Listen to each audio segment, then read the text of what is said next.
LIK love insurance company movie ನೋಡ್ಕೊಂಡು ಬಂದಾಯಿತು. Fresh ಆಗಿ ಬಂದಿದ್ದೀವಿ. Movie top notch. ವಿಜುವಲ್ಸ್ ಅಂತೂ ಸಖತ್ತಾಗೈತೆ. ಆ್ಯಂಡ್ ಮೋರ್ ಓವರ್ ನಾವು ಮೈಸೂರಲ್ಲಿ ಬಂದು ನೋಡಿದ್ದಕ್ಕೆ ಬೆಸ್ಟು.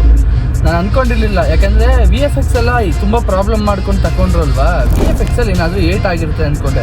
VFX ಚೆನ್ನಾಗೇ ಮಾಡೋರೆ. ಪ್ರದೀಪ್ ಆ್ಯಕ್ಟಿಂಗ್ ಸಟಲ್ಡ್ ಆಗಿತ್ತು. ಇವ್ಡು ಡ್ರ್ಯಾಗನಲ್ಲಿ ಈ ಥರ ಒಂದು ಹೈ ಲೆವೆಲ್ ಡ್ರಗ್ಡ್ ಆ್ಯಕ್ಟಿಂಗ್ ಇದರಲ್ಲಿಲ್ಲ.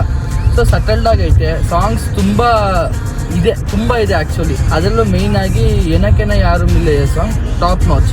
ಆ ಪ್ಲೇಸ್ಮೆಂಟ್ ಆಗಿರಲಿ, BGM ಬ್ಯಾಕ್ಗ್ರೌಂಡ್ BGM ಅನ್ನಿರೋದು ಸಖತ್ತಾಗಿ ಹಾಕಿದ್ದಾರೆ. ಅದು ತುಂಬ ಚೆನ್ನಾಗಿತ್ತು.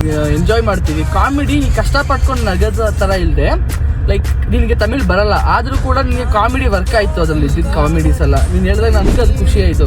ಲೈಕ್ ಲ್ಯಾಂಗ್ವೇಜೇ ಬರಲಿಲ್ಲ ಅಂದಾಗ ಆ ಕಾಮಿಡಿ ವರ್ಕ್ ಆಗೋದಿದೆಯಲ್ಲ, ಸೂಪರ್. ಅದು ತುಂಬ ಚೆನ್ನಾಗಿ ವರ್ಕ್ ಆಗಿತ್ತು. ಪ್ರದೀಪ್ ಆ್ಯಕ್ಟಿಂಗ್ ಹೆಂಗಿರುತ್ತೋ ಏನೋ ಎತ್ತಾನೋ ಅಂದ್ಕೊಂಡೆ, ಬಟ್ ಸಟಲ್ಡ್ ಆಗಿತ್ತು, ಪರ್ಫೆಕ್ಟ್ ಆಗಿತ್ತು.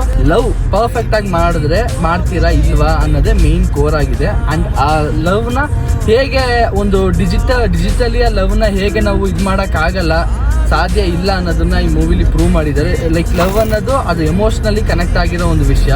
ಎಲ್ಲದನ್ನು ಇನ್ಶೂರ್ ಮಾಡ್ತೀವಿ, ಬಟ್ ಅದ್ರ ಲವ್ನ ಇನ್ಶೂರ್ ಮಾಡೋಕ್ಕಾಗಲ್ಲ.